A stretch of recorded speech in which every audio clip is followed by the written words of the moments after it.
إن الحمد لله نحمده ونستعينه ونستغفره ونعوذ بالله من شرور أنفسنا ومن سيئات أعمالنا من يهده الله فلا مضل له ومن يضلل فلا هادي له وأشهد أن لا إله إلا الله وحده لا شريك له وأشهد أن محمدا عبده ورسوله. اللهم أرنا الحق حقا وارزقنا اتباعه وأرنا الباطل باطلا وارزقنا اجتنابه. طيب، لازلنا في سلسلة والعقيدة على فهم سلف الأمة وعلى منهج أهل السنة والجماعة، وهو الإيمان والعقيدة.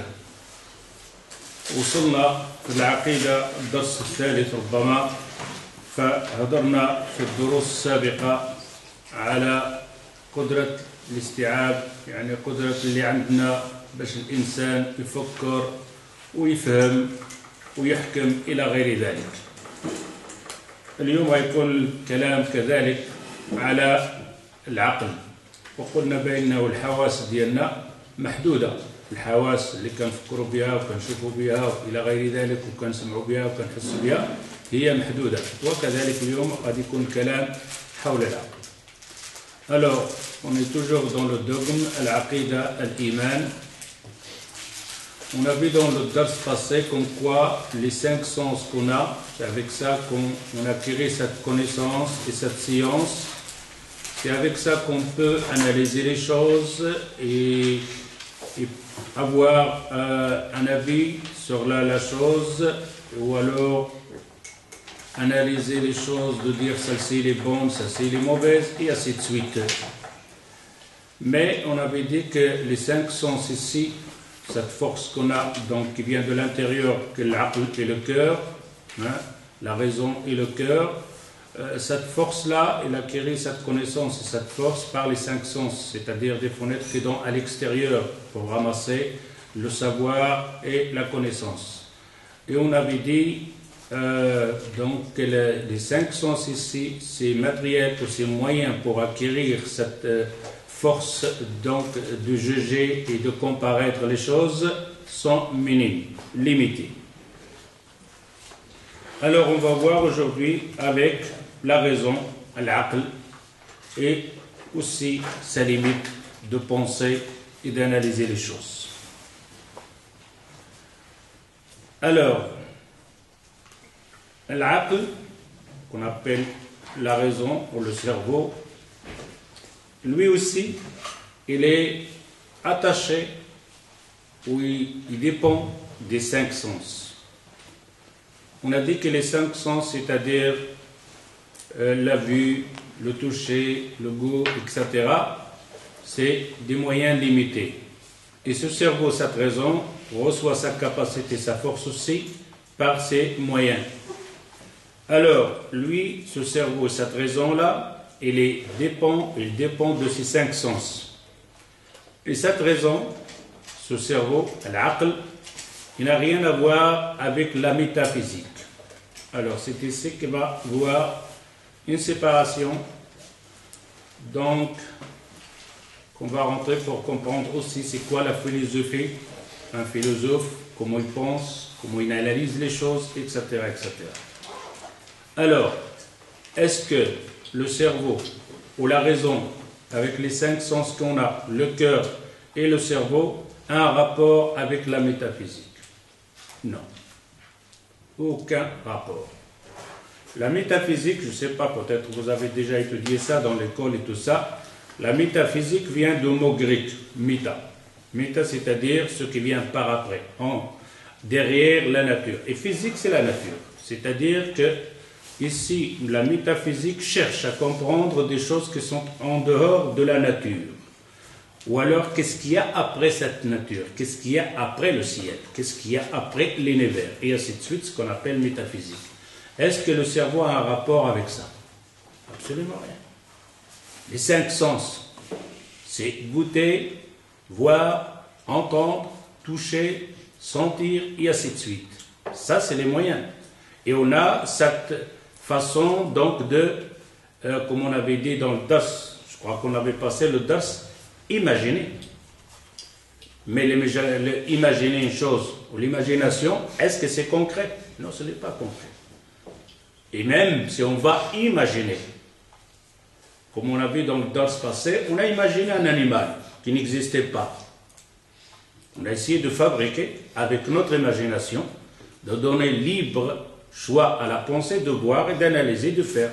Et on a inventé un monstre, un animal, je ne sais pas, il a des pieds en bois, il a des yeux avec des trous, 5 yeux, avec des trous, avec de lait dedans, je ne sais pas, une langue en miel, et ainsi de suite, et ainsi de suite, et ainsi de suite.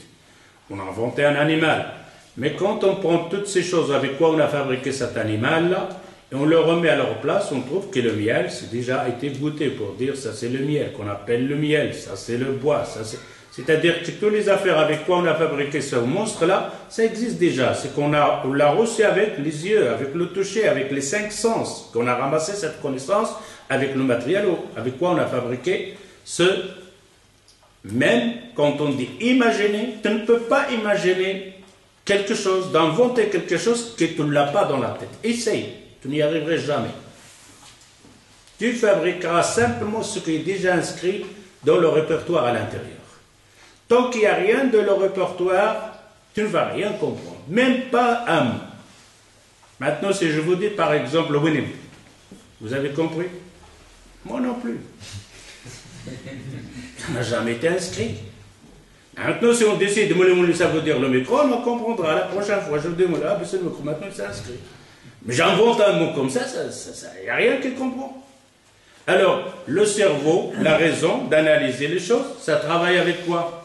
Avec quelque chose qu'on a acquis avec les 5 sens.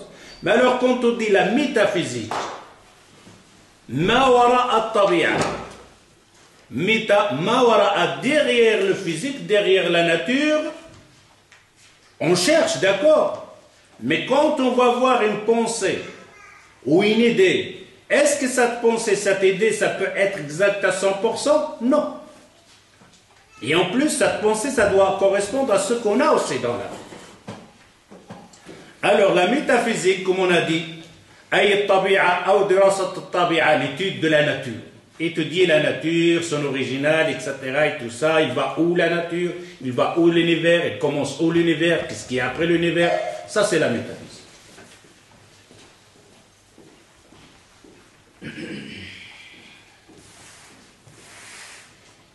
وهي أحد فروع الفلسفة التي تهتم بالدراسة. C'est une partie de la philosophie que les philosophes cherchent. C'est avec ça qu'ils pensent. C'est avec ça qu'ils analysent les choses. Ce qu'on peut aussi appeler l'anthropologie. Mais quand on regarde l'anthropologie, c'est quoi? L'anthropologie, c'est quelque chose, bien comprendre, pour comprendre cette philosophie de l'anthropologie, que les gens, quand ils sont venus, ils étaient sur le globe, ou dans l'univers, et croyaient en Dieu. Premièrement, ces gens, les premiers gens, et croyaient un Dieu. Et quand le temps passait, ils ont oublié ce Dieu-là. Ils ont oublié, sont éloignés de Dieu. Ils ont commencé dans la deuxième, quand ils ont oublié Dieu, on a vu que les gens, ils avaient un rapport un peu, ils se disent qu'il doit avoir quelque chose, une force. Quand ils ont perdu la notion avec Dieu réel, ils sont éloignés. Mais leur original, etc., après, qu'est-ce qui va venir par après? Ils avaient cette notion qu'il y a une puissance surnaturelle, mais ils ont perdu le fil avec le Créateur. C'est pour ça qu'on les trouve que, quand ils voyaient le volcan, ils disent c'est la colère de Dieu. Où ils voient le soleil, c'est le soleil, le Dieu, et ainsi de suite. Et c'est pour ça qu'ils ont placé plusieurs dieux dans la nature. Chaque fois, il y a une force, il y a une tempête, ou il y a une pluie forte, ou il y a une grande rivière, un volcan, etc. Ils analysent comme quoi c'est des forces surnaturelles, c'est des dieux, c'est pour ça qu'ils peuvent avoir plusieurs dieux. Dieu de la terre, Dieu de, etc. C'est pour ça quand ils avaient le volcan, ils disent Dieu de la terre, et il s'est mis en colère. Et alors ils se mettent, ces gens-là, qui ont dans leur notion, dans l'analyse, qu'il y a une superpuissance, soit ils commencent à danser autour de volcans, ils arrivent même à un stade, donc pour le faire plaisir au volcan, pour qu'il ne fasse pas de mal, etc. et tout ça, ou parfois même lui donner un don, c'est-à-dire de jeter une personne, de égorger une personne, de le jeter dans le volcan, pour que le volcan il se calme, c'est le Dieu, et ainsi de suite. C'est ça, dans la quatrième catégorie, c'est ça les gens qu'on appelle l'anthropologie, la philosophie, ils cherchent dans ces gens-là. Après, c'est ici que les charlatans et les sorciers vont avoir un pouvoir à ce moment-là. Dans ce temps-là, dans le temps que les gens qui ont perdu notion avec Dieu et qu'ils ont commencé à placer plusieurs dieux dans la nature, c'est-à-dire le soleil, la lune, etc., même un animal, et ainsi de suite, là, il apparaît quelque chose de puissant qu'on appelle les charlatans et les sorciers. Les sorciers ont saisi l'occasion d'être maîtres de l'univers.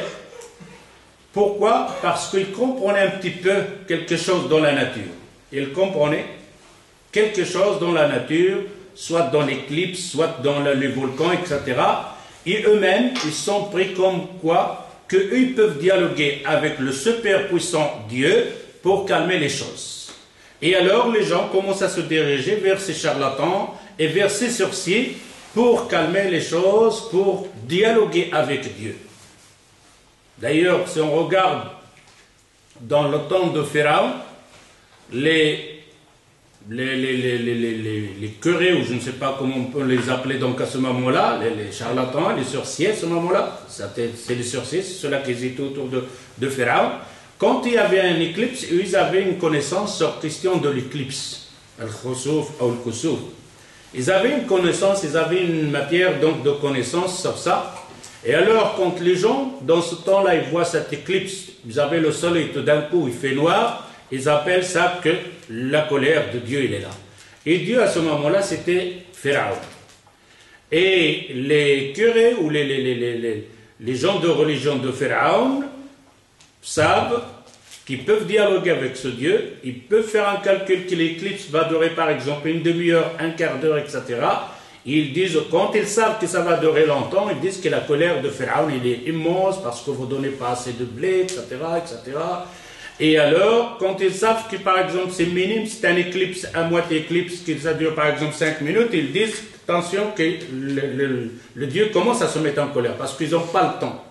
Donc, quand ils ont un temps, ils disent, bon, nous autres, on va demander, on va rentrer dans notre lieu donc sacré pour commencer à adorer Allah, pour demander à Allah, à votre place, que la colère donc, de Pharaon, Dieu, va se calmer. Et tout d'un coup, cette éclipse, ça enlève, et alors, voilà, ceux-là, ils ont un rapport avec Dieu. Alors, voilà le début, comment elle est venue pour parler maintenant donc de cette science, donc de la métaphysique et l'anthropologie, que les gens ils sont éloignés de Dieu, mais ils ont resté une notion qui a une superpuissance. Ils ont commencé à respecter, à adorer la nature, de dire la colère, etc., etc. Les sorciers, ils ont pris le dessus sur ce moyen-là pour gagner, c'est-à-dire d'avoir un pouvoir. Mais à ce moment-là, il y aura encore une fois l'intervention donc des messagers, c'est-à-dire des religions. Les religions vont limiter un peu le dégât concernant les sorciers, les charlatans et tout ça, parce que la religion, qui va venir à ce moment-là, les livres de Moïse, Issa, etc., vont commencer à donner une réponse, que c'est faux, etc., etc., etc. Alors, à ce moment-là, ce pouvoir donc, de la sorcellerie, donc des charlatans, a diminué. Après, il y a la science, la connaissance, le savoir. Et ce savoir qui va venir, il va donner beaucoup d'explications à cette nature. Ils vont comprendre que le volcan, ce n'est pas une colère de Dieu, ça n'a rien à voir, ça c'est les scientifiques. Comme quoi, que la terre, elle était chaude, ah, c'était une boule qui est chaude, quand elle s'est séparée, c'est-à-dire donc de soleil, tout ça, c'est resté chaud, il commence à refroidir, mais la terre n'est pas aussi froide que ça, à l'intérieur, il y a toujours le magma, il y a toujours cette chaleur. Et cette chaleur, tous ces gaz bougent à l'intérieur. D'ailleurs, on vit sur un volcan, on vit sur une bombe. Quand on voit le globe, il est bien à l'extérieur, il est bleu, les arbres, etc. Mais à l'intérieur, c'est carrément une bombe. Quand il va éclater, il n'y a plus rien. Alors, comment ça refroidir? Ces volcans qui sont à l'intérieur, cette chaleur, ce nucléaire qui est au milieu du globe qu'on vit, parfois, avec des secousses et des puissances de gaz, il trouve une faille dans la terre, et bien il sort, et voilà le volcan, et ça fait le volcan, ça fait la montagne. Ça, c'est la science. Mais la science a donné beaucoup de réponses à certains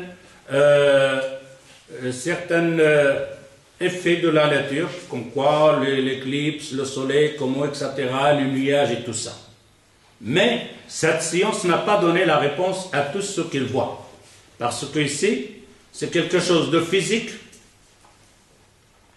qu'il touche et qu'il calcule et qu'il voit et qu'il comprend et qu'il donne, d'après ce qu'il a comme raison, il donne des réponses à certains effets de la nature. Mais est-ce que cette science, ou ce cerveau, cette raison, qu'on appelle l'aql, on est en train de parler de l'aql, est-ce qu'il trouve réponse à tout? Non. On est arrivé maintenant à dire, d'abord, c'était des gens qui croient en Dieu, s'éloigner, commencent à faire donc de l'association d'adorer des montagnes, etc. Les charlatans prennent le pouvoir, la religion remet les choses à leur place, la science vient confirmer ce que la religion dit, comme quoi il n'y a pas donc de la colère de Dieu, de la montagne et tout ça. Mais est-ce que cette science, parce que les savants ici maintenant, quand on voit la majorité des médecins, etc., sur laquelle ils ont étudié, qu'on peut les appeler, mais on ne va pas parler maintenant de ça, parce que nous autres, on a dit qu'on parlera à partir de maintenant, simplement avec raison. On ne ramène pas des hadiths, etc., sauf si c'est quelque chose, un verset ou un hadith, qui a un rapport indirectement avec le sujet. C'est-à-dire, on ne va pas le mettre comme argument. On ne va pas ramener comme religion, ni hadith comme argument. Si on dit un hadith, c'est parce qu'il y a le dalil par la science. Alors, ici, cette science qu'on peut appeler les athées, qui ne croient à rien, ils disent que nous autres on donne réponse scientifique, ce n'est pas une réponse de religion, que le prophète a dit, etc. Non, ils doivent répondre. Est-ce que cette science a donné réponse à tout ce qu'ils voient dans la nature? Non, absolument non. À ce moment-là, on dit alors, la raison, le cerveau, il est limité.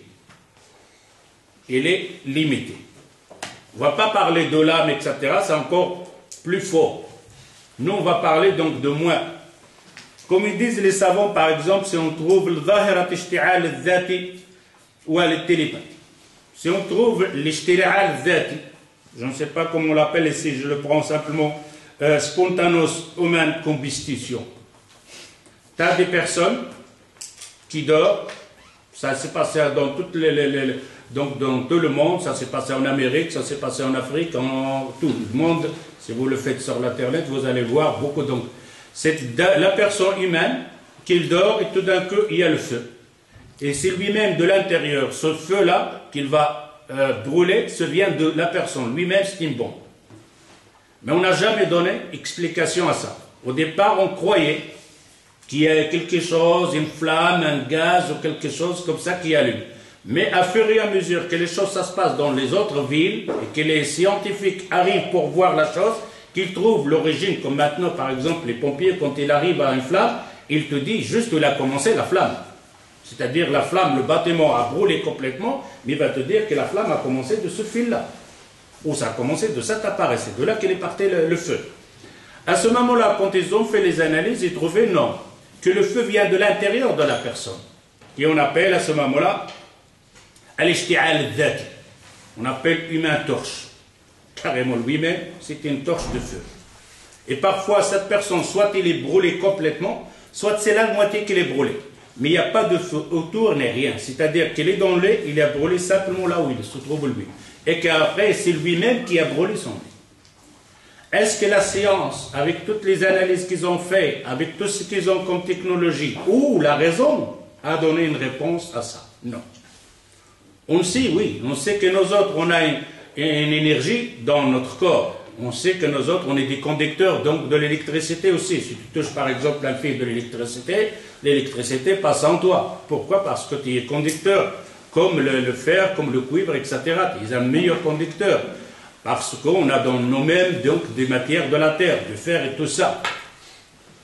Et on sait qu'il y a une certaine chaleur qu'on consomme, la chaleur de l'œil, qu'on appelle mauvais œil, hein, qu'on peut même faire tomber une personne, même l'assommer complètement. Cette chaleur, ça se trouve donc en nous-mêmes.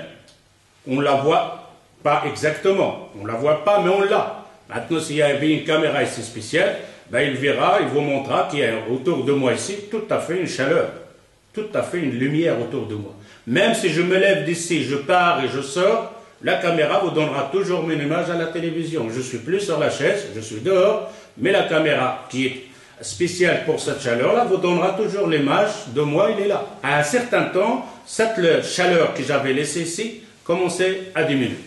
À ce moment-là, on trouve que la science n'a pas donné de réponse à cet humain torche. La même chose, la télépathie. La télépathie, on ne trouve pas. Qu'on appelle en arabe, c'est-à-dire dialoguer à des distances de milliers de kilomètres sans avoir fil, qu'on appelle maintenant téléphone sans fil. Il y a certaines personnes, certains humains, pas tous, qui peuvent dialoguer, ne pas avoir un fil entre eux, etc. Est-ce qu'ils ont trouvé une explication pour ça aussi? Absolument rien. Ils savent qu'il y a quelque chose, il y a une télépathie, on a appelé, on lui a donné un nom, etc. Télépathie, discussion entre le cerveau avec un autre cerveau à des distances, à des milliers de kilomètres, mais il n'y a pas de fil, il n'y a rien. Comment ça fonctionne, on ne sait pas. Et là, il y a eu encore, comme ils disent, en 1966, en Russie, il y avait Nikolaïev. Les savants, ils ont fait un test pour ce genre de télépathie avec des savants du monde entier, des savants russes, etc. Et alors, il y avait deux personnes. Ils ont placé une personne qui s'appelle Nikolaïev, donc à Moscou, et ils ont placé une autre personne qui s'appelle Katashski, qui est à Nilgrad. Et alors, il est dans une pièce en plomb, carrément. C'est-à-dire, Nikolaïev, il est dans une pièce en plomb, renfermée. Et un savant, les savants qui étaient autour là, on lui a fait tous les appareils pour, c'est-à-dire, voir comment il va réagir son cerveau, qu'est-ce que c'est, quelque chose qui va réagir avec tous les appareils, les tests, les fils, etc. Et un savant qui, parmi les savants ici, il va écrire directement à ce moment-là quelque chose, des écritures mais qui n'ont aucun sens, des dessins qui n'ont aucun sens, il le donne à cette personne-là, Nikolaïev, qui est à l'intérieur de la pièce, il dépose la feuille devant lui. Il essaye de comprendre ce qui est écrit, ce que les savants lui ont donné. Mais ce n'est pas lisible, on ne sait pas le lire, il n'y a rien, ce n'est pas un mot, quelque chose, il a chapeauté simplement, c'est-à-dire, il n'y a rien, tu ne vas rien lire. Et le dessin, ça ne nous donne aucune image spécifique ou quelque chose pour dire qu'il y a quelque chose dans l'image. Et à ce moment-là, lui, comme il se concentre sur cette feuille où il y a cette écriture et ce dessin, dans l'autre côté à Leningrad, l'autre russe, Kateshinsky, celui-là, il a aussi une feuille devant lui, mais la feuille, elle est blanche. Et tout d'un coup, il commence à écrire sur cette feuille, il la passe à leurs savants qui sont à l'extérieur. Et les savants, ils ont vu qu'il a le même dessin que l'autre, il regardait de l'autre côté. Et les mêmes écritures, il leur dit, je ne sais pas qu'est-ce qu'il a voulu me dire, j'ai rien compris ce qu'il a voulu me dire, l'autre, avec son cerveau, je ne sais pas ce qu'il voulait me dire. Et là, les savants de deux côtés, ils étaient stomachés, ils n'arrivaient pas à comprendre. Simplement, ils ont confirmé ce qu'ils ont entendu sur des milliers de gens qui peuvent dialoguer à des distances. D'ailleurs, on a l'histoire de Omar ibn Khattab radiyallahu anhu. Omar ibn Khattab radiyallahu anhu, il avait envoyé une saria, c'est-à-dire des soldats pour une bataille. Et d'ailleurs, le commandant s'appelle Saria. Et alors, Omar ibn Khattab en plein minbar, il voit devant lui comme quoi Saria il aura des problèmes. Il dit en plein minbar, et les gens de Jumu'ah plein regardent, et Omar dit Al-Jabal ya Sariya, Al-Jabal ya Sariya, Al-Jabal ya Sariya. Il dit à Sariya, approche-toi à la montagne. Et effectivement, Sariya de l'autre côté, c'était 1 mois de marche, il entend la voix de Omar ibn Khattab, il lui dit approche-toi de la montagne. Et effectivement, la bataille a gagné, c'est un hadith sahih.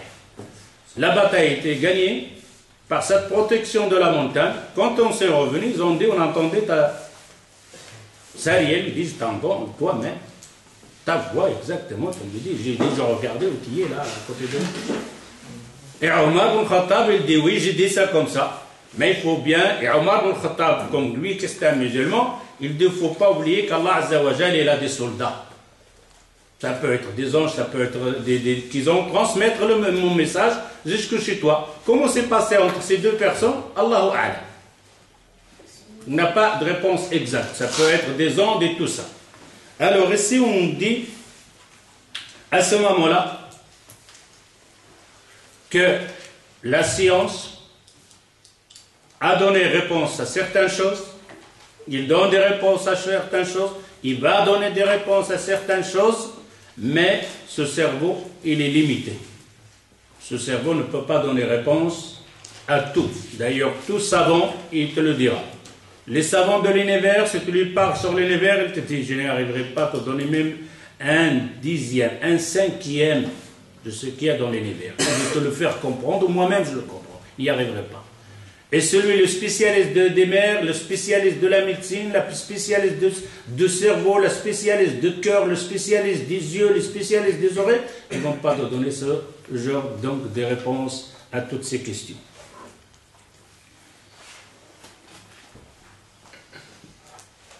Ici, il y a une histoire.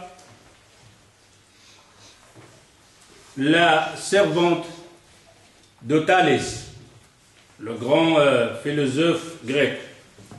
Ici, Thalès, et cette histoire l'a raconté Aflaton quand il était en discussion avec une autre personne.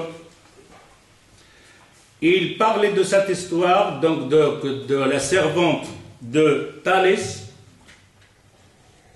Et Aflaton, il dit, la servante de Thalès, Thalès, il est en train, c'était un philosophe qui est en train de donner, qu'il recherchait, et la philosophie, on a dit, en général, ça a un rapport avec la métaphysique, après la nature. Et lui, il est en train de regarder, de comprendre ce qu'il y a après les étoiles, etc. Il regardait dans le ciel, il analyse le ciel, il va philosopher. Et tout d'un coup, il tombe dans un puits qui était devant lui, mais n'a pas fait attention puisqu'il était accroché à ses yeux avec le ciel. Et alors la servante, qu'on appelle l'histoire de la servante avec Thalès, la servante a commencé à rire. Il dit, je ne te comprends pas, Thalès. Tu essaies de comprendre, de voir qu'est-ce qu'il y a après le ciel, devant le ciel, et tu n'as même pas regardé le truc qui est devant toi. Tu n'as même pas regardé. Ici, il fait un commentaire, Aflaton, il fait un commentaire sur ce point donc, de la servante de Thalès. Il dit كان يسعى إلى معرفة الأشياء السماوية في حين تظل الأشياء التي توجد بالقرب من عينيه بعيدة عن معرفته. ويعلق أفلاطون il fait un commentaire sur cette histoire qui passait avec Thalès en regardant d'essayer de comprendre ce qu'il y a après les étoiles et le ciel, le premier ciel, etc. Et qu'on n'arrive même pas à analyser les choses qui sont devant. Maintenant, d'ailleurs, on va faire une histoire, rien que les frères ici, nos autres. Peut-être, dans nos cerveaux, il va dire, mais c'est quoi le ciel? Il est comment le ciel? Il essaie de comprendre quelque chose qui est... Mais c'est lui dans le GSM, là, maintenant, tu lui dis comment il fonctionne, que la voix rentre dedans, il sort, il voit le satellite, il voit au Maroc, il ne va rien te répondre. La seule chose, il va te dire, un, il va te dire c'est de la magie, l'autre, il va te dire c'est des vibrations. Mais des vibrations, comment? Allah. Et après, il cherche d'après, il te pose les questions sur d'autres. Et si Aflaton fait ça, ويعلق أفلاطون على كل ذلك قائلا أن هذه السخرية قد تصدق على كل من يتعاطى للفلسفة أي كل من يتفلسف. Ici, Aflaton, c'est un grand savant aussi. Il dit, faites attention à cette histoire de Thalès. on peut le faire sur toute personne qui se donne à la philosophie. C'est-à-dire, Thalès ici, et Aflaton, il te dit, il n'y a pas que Thalès. Cette énigme, enfin cette histoire, cette parabole d'une personne qui regarde avoir quelque chose qu'il n'a jamais vu, ils sont en dessous de lui, et que lui, autour de lui, n'a pas encore compris. Et c'est pour ça qu'il dit à Platon, cette mascarade, cette histoire, c'est pour ça les gens, quand ils croient, quand on leur dit, oh, ne philosophe pas. D'ailleurs, nous autres, on croit, oui, mais toi, c'est pour ça que tu dis, on étudie la philosophie à l'école. C'est quoi cette philosophie? Absolument nul. Nul et nul. Absolument rien. La philosophie, c'est de dire, de raconter des histoires. D'ailleurs, si tu regardes les grands savants dans l'islam, c'est-à-dire Ahmed al-Ghazali, al-Razi, tous ces gens-là qui ont parti dans la philosophie loin, mais sont fait marche arrière. Ils ont voulu rentrer dans, c'est-à-dire de raisonner avec la philosophie. Mais après, il dit, on a fait marche arrière, toute personne qui veut se casser les dents, qu'elle rentre là-dedans. Il lui arriverait que ce qui est arrivé à Thalès. Il regarde le ciel pour comprendre, et il a un trou devant lui, il n'a même pas fait. C'est pour ça qu'on dit que cette philosophie, c'est des histoires. D'ailleurs, on a une histoire avec ça, avec ils disent une personne, ça peut être réel ou quelque chose comme ça qui correspond, mais c'est une blague. Il y a un Marocain qui est parti pour étudier, on voit qu'au Maroc, on étudiait beaucoup la philosophie, maintenant fini, on l'a enlevé carrément. C'est rare, alors il est parti à Fès, étudier, c'était un riche, l'Amskin, il est parti pour étudier la philosophie à Fès pendant des années. Quand il est revenu au Maroc, avec son père dans son village, et son père il dit, mon fils, alors, t'as appris quelque chose? Parce qu'il a donné beaucoup d'argent là pour voir. Ah, il dit, mon père, la philosophie, c'est quelque chose donc. Et alors, ils avaient, la maman, il avait déposé quelque chose à manger, un poulet là. Il dit, tu vois ce poulet là, avec la philosophie, je vais faire 2 poulets. Le poulet. Et ouais, mon père. Il dit, bon, écoute mon fils, moi je vais manger celui-là, toi tu manges le deuxième. Rien manger. Rien manger, c'est la philosophie. Absolument rien. Alors, on voit bien ici, Thalès, il te dit que cette histoire peut arriver à n'importe qui, qu'elle se donne ce genre de philosophie, de dire, moi je suis un philosophe, je comprends les choses avec la raison, mon cerveau, etc. C'est des histoires. D'ailleurs, ici, on peut citer quelque chose dans le Coran, ça n'a rien à voir, on ne l'a pas ramené comme argument. On a ramené simplement. Si on regarde la parole donc de cette servante qu'il dit, tu regardes le ciel, tu essayes de comprendre ce qu'il y a dans le ciel, en dehors du ciel, tu n'as même pas regardé d'abord ce qu'il y a devant toi. Et à Platon, il dit ça peut arriver à n'importe quelle personne qui veut philosopher. Maintenant, si on regarde dans Surat Amma, qu'Allah Azza wa Jal, il dit Amma yatasa'aluna 'anil naba'il 'azim alladhi hum fihi mukhtalifun kalla saya'lamuna thumma kalla saya'lamun. Ici, quand on regarde dans Surat Amma, Amma yatasa'alun, Allah Azza wa Jal, il dit sur quoi ils sont en discussion ces gens-là? Amma yatasa'alun 'anil naba'il 'azim. Ils sont en divergence, en discussion sur la fin du monde, sur la résurrection après. Amma yatasa'alun, sur quoi ils sont en divergence? Anil naba'il 'azim, ce qu'il va arriver. Alladhi hum fihi mukhtalifun, ils sont en divergence, chacun ce qu'il dit. On va se ressusciter, on ne va pas ressusciter, on se dit les autres, etc. Une discussion. D'ailleurs, cette discussion existe encore maintenant. Entre 2 personnes, on va ressusciter, non, les autres se sont brûlés, etc. Allah Azza wa Jal, kalla saya'lamun, thumma kalla saya'lamun. Ils vont savoir, ils vont savoir. Et regardez Allah Azza wa Jal, est-ce qu'il va leur expliquer ce qu'il y a, comment ça va être par après? Non. Allah Azza wa Jal le remet automatiquement là, regardez devant vous. Si vous voulez savoir cette connaissance et cette puissance, ce qu'il y a là, regarde autour de toi. Et tout d'un coup, Allah Azza wa Jalla dit أَلَمْ نَجْعَلِ الْأَرْضَ مِهَادًا وَالْجِبَالَ أَوْتَادًا وَخَلَقْنَاكُمْ أَزْوَاجًا وَجَعَلْنَا نَوْمَكُمْ سُبَاتًا وَجَعَلْنَا اللَّيْلَ لِبَاسًا وَجَعَلْنَا النَّهَارَ مَعَاشًا وَبَنَيْنَا فَوْقَكُمْ سَبْعًا شِدَادًا. Regardez ce qu'il y a autour de toi de la puissance. Essaye de comprendre cette puissance. Parce que si tu comprends cette puissance qui est autour de toi, que toi tu le touches, tu le vois, tu le ressens, tu comprendras facilement que cette puissance qui va venir après, c'est la même chose que celle-ci maintenant. Cette puissance qui y a autour de toi, tu essayes de le comprendre.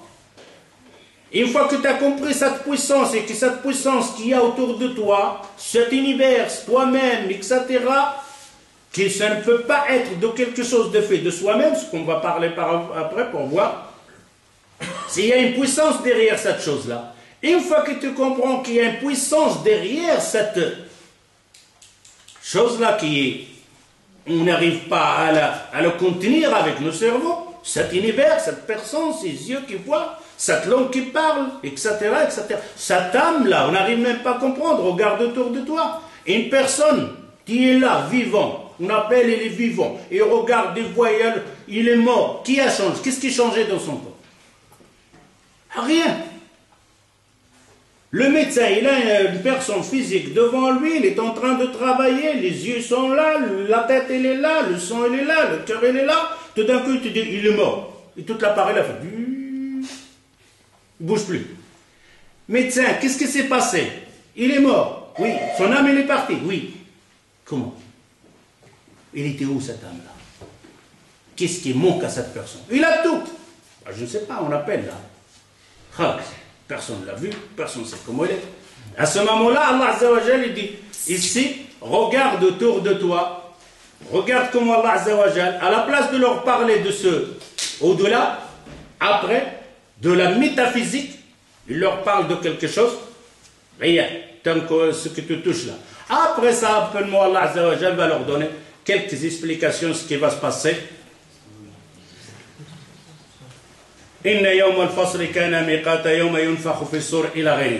Alors on voit bien qu'ici Thalès et la servante qu'il dit, regarde, il cherche ce qui est derrière le ciel et qui n'arrive pas à comprendre, voir les choses qui sont devant.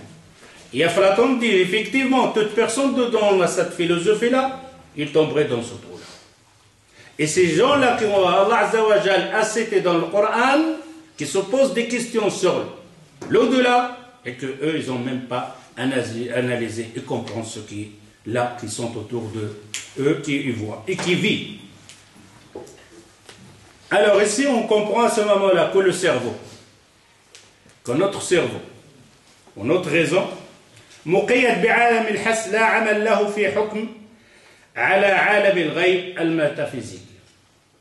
On est d'accord à ce moment-là que notre cerveau, il est limité d'après ce que lui a donné, ce qu'il a emmagasiné, ce qui a été rapporté, les 5 fenêtres qu'on appelle les 5 sens. Il ne peut pas aller plus loin que ça. Est-ce que le cerveau peut aller plus loin que ça? De ce qu'il a reçu par les 5 sens? Absolument rien. Même s'il lui donne libre pensée, qu'on a dit qu'il invente ce qu'il veut, il ne peut pas inventer quoi que ce soit, simplement de bricoler ce qu'il a déjà emmagasiné par les 5 sens. S'il n'a jamais vu, n'a jamais entendu, n'a jamais senti, n'a jamais fait l'odorat, n'a jamais goûté, il ne peut absolument rien nous donner. Alors on comprend que le cerveau n'a rien à voir avec le métaphysique.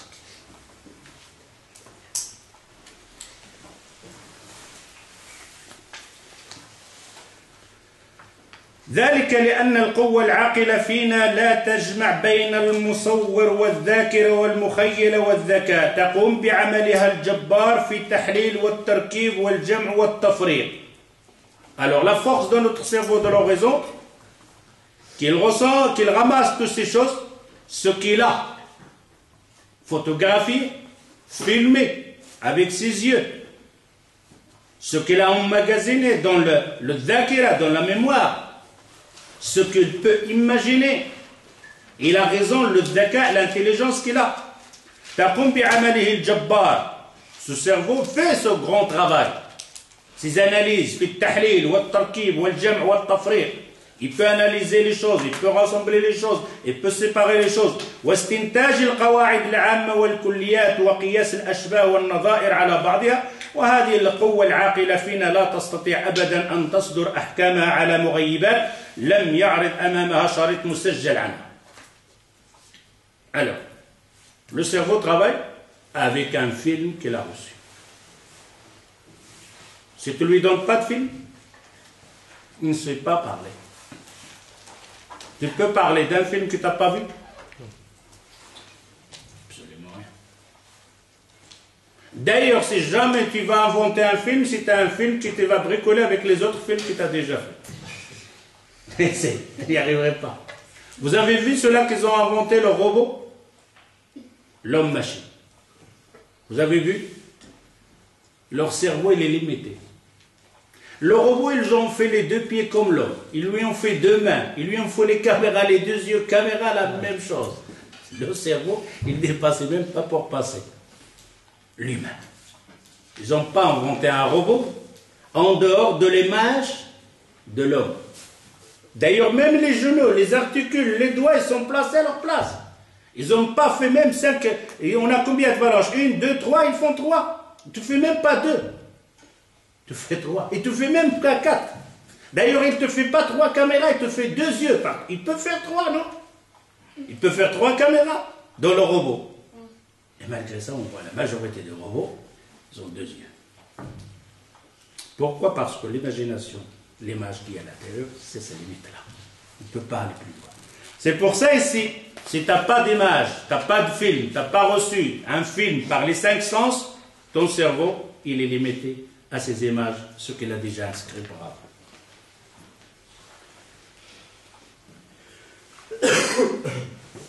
وقد يختلف عالم الغيب على عالم الحس كل الاختلاف فلا يمكن الحكم عليها بالتشابه والقاعدة الثابتة عند العلماء إن الحكم على الشيء فرع عن تصوره.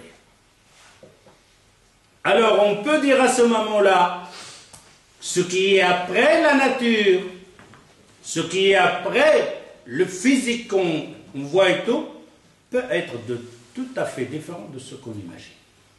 Peut être différent de tout ce qu'on imagine. D'ailleurs, je ne sais pas si vous pouvez remarquer ça, vous l'avez vu déjà ça, sur le Paltalk, l'Internet, sur les mécènes, etc. Tu as une personne qui t'a eu le contact avec lui à travers le Paltalk, à travers l'Internet, à travers les mécènes, et tu parles avec, tu dialogues avec. Et quand tu dialogues avec, tu entends sa voix, mais jamais caméra, tu entends sa voix simplement. Eh bien, dans ton image, d'après sa voix, tu as déjà une image. Tu imagines cette personne. Et pourtant, c'est une personne, ce n'est même pas un chien ni un animal. Hein, c'est une personne avec 2 yeux, etc. Mais quand tu le rencontres en réel, ce n'est pas l'image que tu avais. Absolument rien. Vous pouvez faire test 1000 fois. Vous pouvez imaginer que cette personne, elle est grand comme ça, il est gros comme ça, il est comme ça, il a la barbe comme ça, etc. Mais quand tu le rencontres en réel, tout ce que tu avais comme image de cette personne, absolument n'a rien à voir. Et pourtant, cet élément, tu le connais très bien. D'ailleurs, regardez combien d'humains ici. Est-ce que quelqu'un ressemble à quelqu'un? Et pourtant, on a la même chose. C'est pour ça que tu n'y arriverais même pas. Tu discutes avec pendant des mois, tu as déjà une image dans la tête de la personne, et quand tu le racontes, il saisit, ce n'est pas la personne que tu imagines, physiquement. Alors il ne faut pas demander au corps quelque chose que je n'ai jamais vu, absolument. Absolument, je n'ai jamais vu. Tu ne peux pas analyser, c'est comme celui-là, il te dit qu'il a ouvert les yeux, la première chose qu'il a vue, il a vu la tête d'une poule. Et après, il est devenu aveugle. Qu'est-ce qu'il a dans son cerveau, dans son répertoire, comme image? La tête de poule, une poule. Et alors, quand on dit, ça c'est la voiture, il est plus grand que la poule, plus petite. Tout est analysé autour de la poule. Tu lui parles de la porte, la poule. Tu lui parles de l'avion, la poule. Tu lui parles d'un chien, la poule. Pourquoi? Parce qu'il n'a que la poule dans la tête. Pour comparaître de quoi ce tu parles, il te dit combien il est grand. Pourquoi? Parce qu'il ne peut pas imaginer, il n'a rien, il n'a que la tête où il y a la poule. Et alors, tout ce que tu vas lui donner comme nom, comme image, il doit l'analyser lui avec la poule.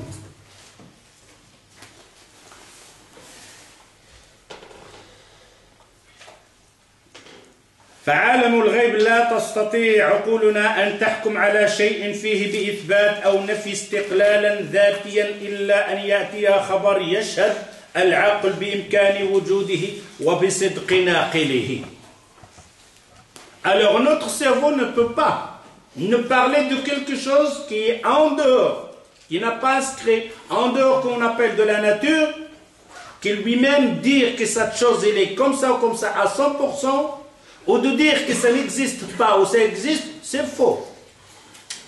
Il ne peut pas nous dire que derrière le ciel il n'y a rien. Il ne peut pas nous dire que derrière les ciels, il y a quelque chose, avec la tête simplement. Pourquoi? Parce que tu n'as pas été là, tu n'as rien vu. Sauf s'il y a quelqu'un qui nous rapporte, qui nous dit comment elle est cette chose-là. Et que notre cerveau, notre raison, accepte ce que nous dit la personne. Une. Deuxième, que la personne, elle est sadiq. Véridique. C'est la seule chose qu'on a. Autrement, on n'y arriverait pas à donner nous-mêmes, comme ça, rien qu'avec la raison, de donner l'image ou d'expliquer quelque chose.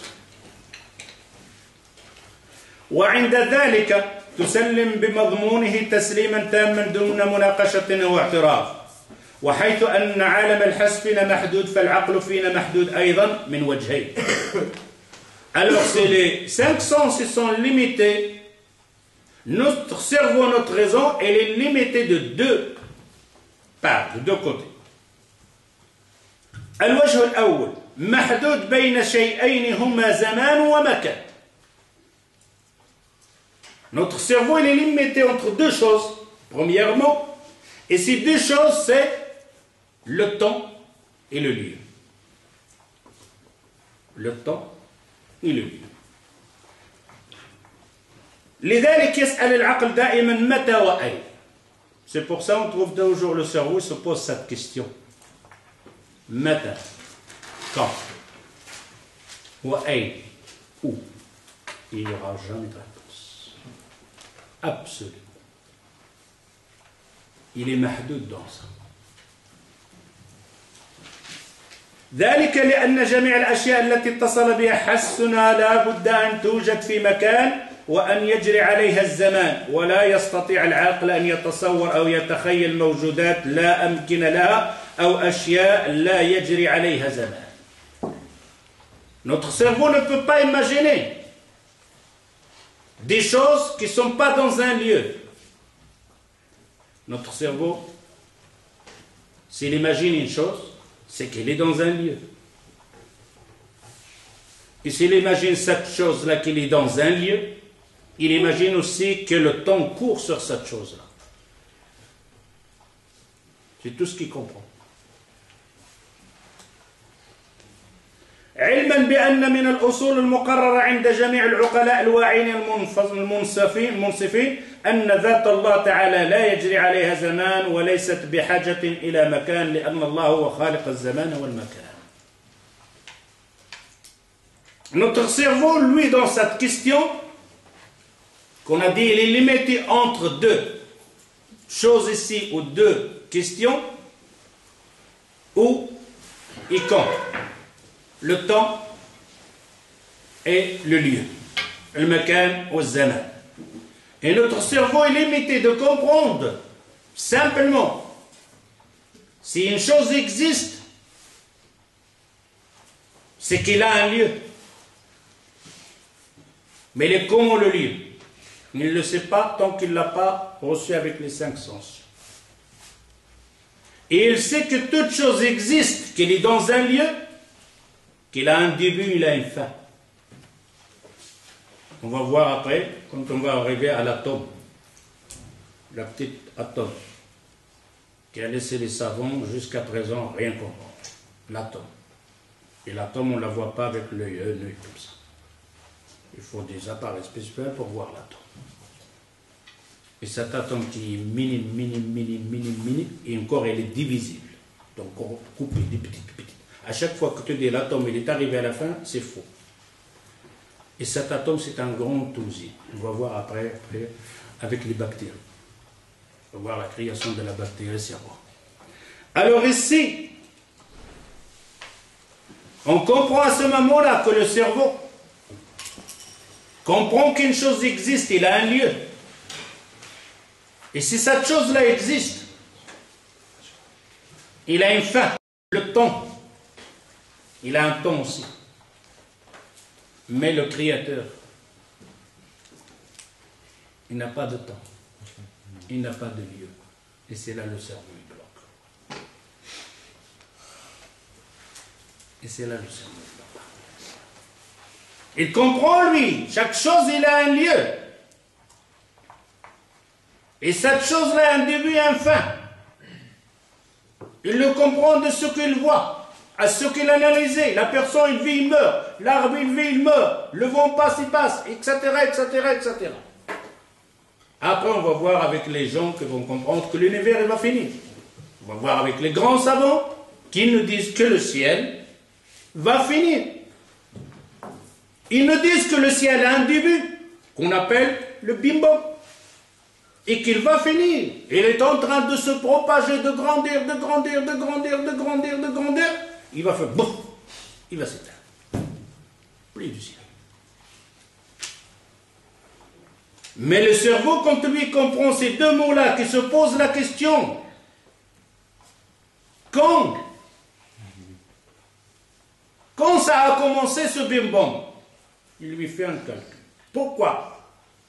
Parce qu'il existe. Il a un temps. Mais quand elle arrive à celui qui a créé ce temps et ce lieu, Allah n'a pas de temps. Il n'a pas de lieu. Pourquoi? On va voir que cette force-là qu'on appelle Allah, Dieu, c'est lui qui a créé le temps, c'est lui qui a créé le lieu. Et c'est le cerveau, il va s'arrêter. Il ne peut pas aller plus loin. Et c'est pour ça, à ce moment-là, ils disent et l'autre chose, la limite de notre raison, محدود حينما يعلن عجزه عن التسليم بواحد من احتمالين في الكون لا ثالث لهم فمثلا يتساءل كل إنسان عاقل بينه وبين نفسه هل هذا الكون متناهي الحدود أو غير متناهي الحدود. Notre cerveau, il est limité entre deux réponses. Il peut te donner une réponse, deux choses, mais pas le troisième. La première, il te dit, est-ce que cet univers a une limite? Oui ou non? Il n'y a pas trois. Il a une limite ou il n'a pas de limite à cet univers. Et là, le cerveau, il va se bloquer encore une fois. فإذا قال لنفسه انتهى الكون قال له وهمه وماذا بعد نهايته.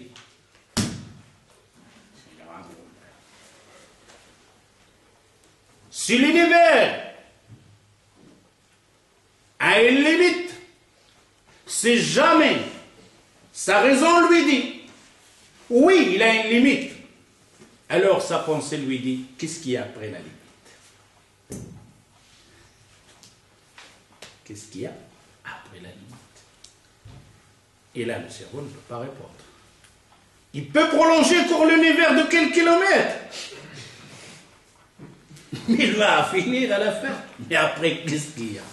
Prolonge-le de quelques milliers de kilomètres. Lumière de kilomètres. Mais après, qu'est-ce qu'il y a? Prolonge tout que tu veux. Vous resterez là pendant des milliards d'années à prolonger. Mais mon pensée me dira, qu'est-ce qu'il y a après? Car mon cerveau, il dit qu'il doit avoir une limite. Il doit avoir une fin à l'univers. Et là, le cerveau, comme on a dit, elle est limitée. Ou alors, وإذا قال لنفسه الكون لا نهاية له قال في نفسه كيف يكون شيء لا نهاية له. Et si jamais il dit l'univers n'a pas de fin, alors sa pensée lui dirait, comment on lit une chose qui n'a pas de fin? Comment il lit? Il n'a pas de fin. Imagine-toi, il n'a pas de fin. Absolument. Le cerveau, il est petit. Il ne sait pas voir un troisième. Oui, l'univers a une fin. Oui, il a une fin. Qu'est-ce qu'il y a après là? L'univers n'a pas de fin. Comment il est cette chose-là qui n'a pas de fin? Pas de réponse. Alors on comprend à ce moment-là que notre cerveau, notre raison, il est limité. On ne va pas demander, on parle ici du ciel. Mais on ne va pas discuter le premier ciel, le 16e ciel, le 7e ciel, parce que ça, il faut un argument. Et là, nous autres, on dit, on ne parle pas donc de dalil, Coran, hadith. On parle que du premier ciel. Donc, la raison simple.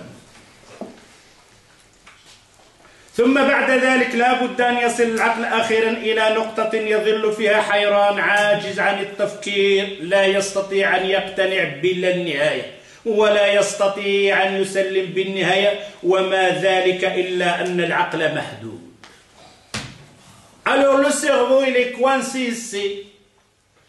Il ne peut pas comprendre, il ne peut pas trouver une réponse de lui-même. Qu'est-ce qu'il y a après? La métaphysique. Et s'il dit le contraire, la métaphysique n'a pas de fin, son cerveau ne peut pas lui donner une réponse. Il est comment cette chose sans fin?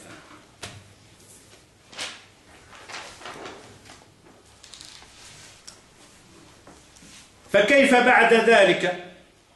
فإذا كان العقل عاجزا على الإحاطة الحقيقة بالكون من حوله فهو عن إدراك صورة الحقيقة الأمور الغيبية التي هي وراء المادة أضعف وأعجز.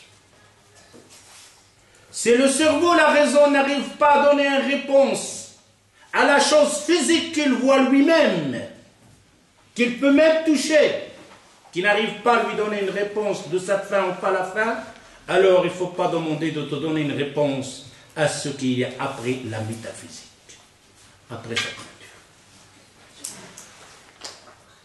فكيف بعد ذلك يستطيع هذا العقل المحدود أن يحيط بالله سبحانه? Alors comment il peut encore, à ce moment-là, ce cerveau lui donner la grandeur d'Allah pour le lieu d'Allah? Impossible. À ce moment-là, on arrive ici, que nous sommes limités. حواسنا التي هي طرق العلم لدينا محدودة. Nos 5 sens qui nous ramènent cette connaissance, cette raison, cette savoir, ce pouvoir, il est limité. لا تتناول كل شيء موجود. Il ne peut même pas te donner l'explication à toute chose qui existe. ثانيا أن قدرة التخيل فينا محدودة في حدود ما يردنا عن طريق الحواس ما يردنا. Notre capacité de comprendre, de raisonner, elle est limitée de ce que nous rapportent les 5 sens. Troisième, أن عقولنا محدودة لا تستطيع أن تدرك جميع الحقائق الكائنة إدراكا واضحا إذا اضطرت إلى التسليم بها عقلا. Alors notre cerveau, même s'il a compris les choses, ou qu'il sait la chose qui existe devant soi-même, ne peut pas donner, ce cerveau, la réponse à comment son fonctionnement ou comment il réagit à cette chose-là. Alors on voit bien ici que notre cerveau, notre raison, il est limité. Et c'est de là qu'on va parler, le dars qui vient, la preuve qu'Allah existe. Avec science, pas de hadith, pas de Coran. On va parler avec le cerveau des athées, de ceux-là qui ne croient pas, simplement avec ce que eux comprennent. Ni hadith, ni Coran. Alors le dars qui suit, on va voir al-shawahid al-aqliya ala wujudillah. Alors on va voir les arguments fondamentaux qu'Allah existe. نكتفي بهذا القدر إن شاء الله. سبحانك اللهم وبحمدك أشهد أن لا إله إلا أنت أستغفرك وأتوب إليك والسلام عليكم.